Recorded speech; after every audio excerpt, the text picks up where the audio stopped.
اللہ سے راز و نیاز کی باتیں، جو باتیں بندہ کسی سے نہیں کر سکتا وہ اپنے رب سے ڈائریکٹ کرتا ہے، اپنے دل کے سارے دکھڑے اپنے رب کی دہلیز پہ رکھتا ہے اور اپنی ساری ضرورتیں مالک کی چوکھٹ پہ رکھ دیتا ہے، اور اس سے مانگتے ہوئے بندے کو شرم نہیں آتی، حیا نہیں آتا، بلکہ اس سے مانگتے ہوئے فخر محسوس ہو رہا ہوتا ہے کہ میں اپنے رب سے مانگ رہا ہوں۔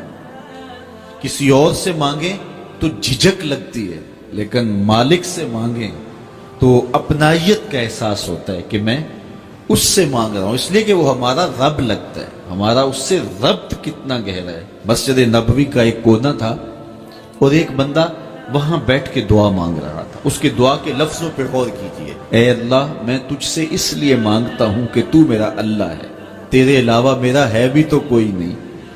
تو یہ وہ دعا مانگ رہا تھا اور مسجد نبوی کے کونے میں بیٹھا تھا۔ حضور نے دیکھا تو ایک صحابی سے کہا، وہ جو دعا مانگ رہا ہے اس کو جا کے بتا دو تمہاری دعا قبول ہو گئی ہے۔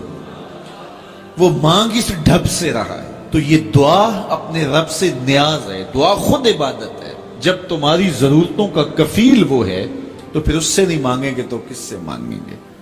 اور جب اس سے بندہ مانگتا ہے تو پھر وہ مانگنے والے کی لاج بھی رکھتا ہے۔ ان ربکم حیی کریم یستحیی من عبدہ اذا رفع یدیہ ان یردہما صفرا۔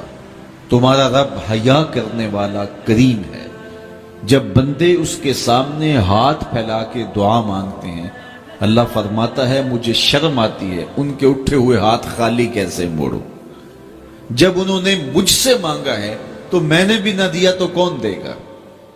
میں ایک سادی سی بات کرتا ہوں، اتنے لوگ جتنے لوگ یہاں بیٹھے ہیں اگر کسی دنیا دار کے ڈیرے پہ چلے جائیں اور اس سے کوئی چیز طلب کریں اور وہ دینے کی استطاعت رکھتا ہو تو وہ کیا خالی لٹائے گا؟ وہ کہے گا اتنے لوگ آگے ہو تو ڈیرہ داری کی شان کے خلاف ہے کہ میں ان کو خالی لٹاؤں۔ تو جب یہ دنیا دار خالی نہیں لٹاتا تو رب کیسے خالی لٹائے گا؟ جب بندے اس کی دہلیز پہ چل کے آ جائیں تو وہ بندوں کی ضرورتوں کا کفیل ہے اور ان کے ہر درد کو جانتا ہے اور ان کی ضرورتوں کو پورا کرتا ہے۔ علماء نے کہا دعا ہر صورت قبول ہوتی ہے، یا تو یہ ہے کہ فوراً قبول ہو جاتی ہے، جو مانگا فوراً مل گیا، اور کبھی ایسا ہوتا ہے کہ فوراً نہیں ملتا، حکمت ہوتی ہے اور فوری دینا مناسب نہیں ہوتا تو اس کو فوری نہیں دیا جاتا، لیکن دعا بعد میں کچھ عرصے کے بعد اس کی ڈیمانڈ پوری کر دی جاتی ہے۔ اور کبھی ایسا ہوتا ہے نہ فوری دیا جاتا ہے نہ بدیر دیا جاتا ہے، اس دعا کو ذخیرہ کر لیا جاتا ہے اور حشر کے دن اس کا بدلہ دیا جائے گا۔ اور روایت میں آتا ہے حشر کے دن جب ان دعاؤں کا بدلہ دیا جائے گا جن کا بدلہ دنیا میں نہیں ملا تھا تو لوگ آرزو کریں گے کاش کہ دنیا میں کوئی دعا قبول ہی نہ ہوئی ہوتی، سارے صلے آخرت میں ملتے۔ اللہ اکبر۔ کبھی ایسا ہوتا ہے جو مانگا جاتا ہے وہ نہیں دیا جاتا، اس کے بدلے میں کچھ اور چیز دے دی جاتی ہے جو اس کی ضرورت ہوتی ہے اور جو اس کے لیے مناسب ہوتی ہے۔ وہ کچھ اور مانگ رہا ہوتا ہے لیکن اللہ اپنی حکمت کے تحت اسے کچھ اور عطا کر دیتا ہے۔